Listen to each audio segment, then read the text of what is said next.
Hello and welcome to EACD classes. My name is Tawqirul Islam and I am your tutor for this course. Thank you so much for clicking on this video. Let's get started. ये video आप तक EACD classes के YouTube channel से पहुंच रहा है और अगर आप इस वीडियो की PDF और बाकी वीडियोस की PDFs free of cost download करना चाहते हो तो आप वो EACD क्लासेस के टेलीग्राम चैनल t.me/EACD क्लासेस से डाउनलोड कर सकते हो या आप डायरेक्टली टेलीग्राम पे जाके EACD क्लासेस सर्च कर सकते हो जहाँ पे आपको सारी PDFs मिल जाएंगी। अगर आपको बाकी सब्जेक्ट्स लाइक जनरल नॉलेज जिसमें geography, environment, ecology and biodiversity, culture and heritage, computer awareness, aptitude, reasoning जैसे टॉपिक्स की वीडियोस चाहिए तो आप EACD क्लासेस के यूट्यूब चैनल पर प्लेलिस्ट में जाके चेकआउट कर सकते हो। तो now will move on to the making of Indian constitution. अब हम 1947 तक आ गए। अब हम देखेंगे कि 1946 में जब इंडियन कॉन्स्टिट्यूंट असेंबली बनी थी तो फिर उन 2-3 साल में कैसे कॉन्स्टिट्यूशन बना। अगर हम इंडियन कॉन्स्टिट्यूशन की बात करेंगे तो इसमें जो सबसे इम्पॉर्टेंट चीज़ है that is the constituent assembly.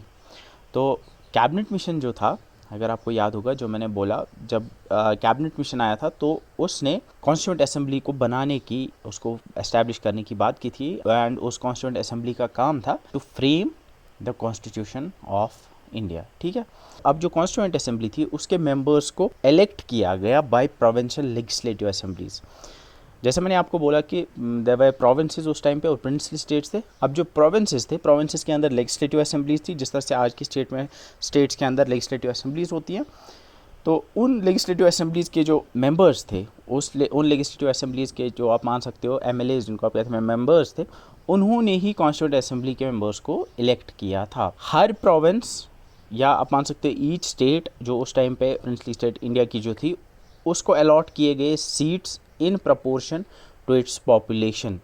यानी उस टाइम पे रफली 1 to a million, यानी अगर किसी प्रोविंस की पॉपुलेशन 1 मिलियन यानी 10 लाख थी तो उसको एक सीट अलॉट की गई। उसी हिसाब से जिसकी जितनी मिलियन पॉपुलेशन थी उतने वहाँ से जो है मेंबर्स इलेक्ट किए गए, या आप मान सकते हो उतने वहाँ से जो है इस कॉन्स्टिट्यूंट असेंबली के लिए सीट्स वहाँ से रखी गई। जिस तरह से आज देखते हो आपके किसी स्टेट की मतलब 70 सीट्स हैं लोकसभा में, किसी की 30 हैं, 20 है, उसी तरह से जो उस टाइम पे जितने प्रोविंसेस या स्टेट्स के अंदर जितने मिलियन पॉपुलेशन थी उसी हिसाब से वहाँ की सीट्स उनको रखी गई है। ठीक है, अब हम टाइमलाइन को देखते हैं कि इंडियन कॉन्स्टिट्यूशन किस तरह से बना था।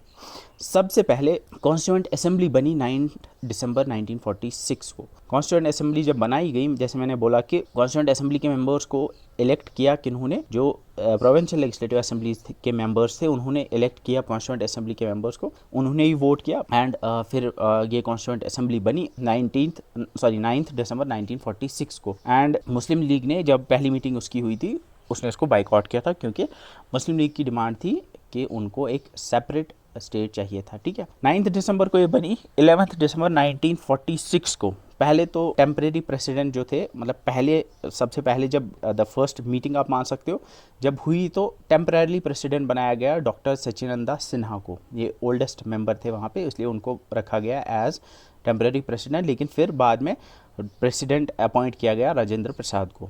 तो जो कॉन्स्टिट्यूंट असेंबली थे उसके प्रेसिडेंट अपॉइंट किए गए राजेंद्र प्रसाद बाद में। ठीक है, अब पहले ही तो नहीं होता ना कोई प्रेसिडेंट, तो पहले जब मीटिंग हुई वो उसी में अपॉइंट किया गया। लेकिन मीटिंग में भी पहले कोई प्रेसिडेंट रखना था तो टेम्पररी डॉक्टर सचिंदर सिन्हा को रखा गया था।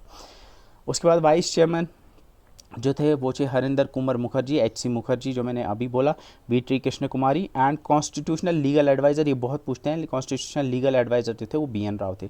इनिशियली 389 मेंबर्स थे कॉन्स्टिट्यूंट असेंबली के अंदर एंड बाद में वो पार्टीशन के बाद 299 हो गया क्योंकि जो उसमें से मुस्लिम लीग के जितने थे वो लाइक पार्टीशन की वजह से उस तरफ हो गए, या आप मान सकते हो पाकिस्तान में जो लाई करते थे वो उस तरफ हो गए।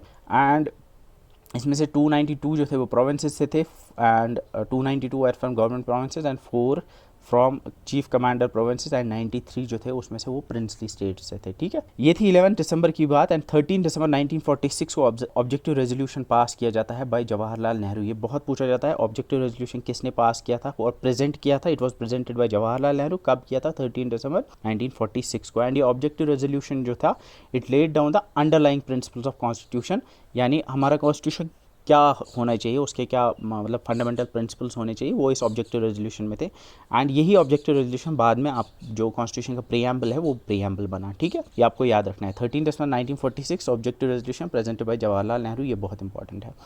ये थी 13 दिसंबर की बात। फिर 22 जनवरी 1947, अब 46 था, उसके बाद फिर जनवरी 47 आया, तो 22 जनवरी 1947 को ऑब्जेक्टिव रेजोल्यूशन अडॉप्ट किया जाता है, यूनानिमसली प्रेजेंट किया जाता है जवाहरलाल नेहरू के द्वारा 1946 13 दिसंबर को, लेकिन फिर 22 जनवरी 1947 को इसको अडॉप्ट किया जाता है, ठीक है।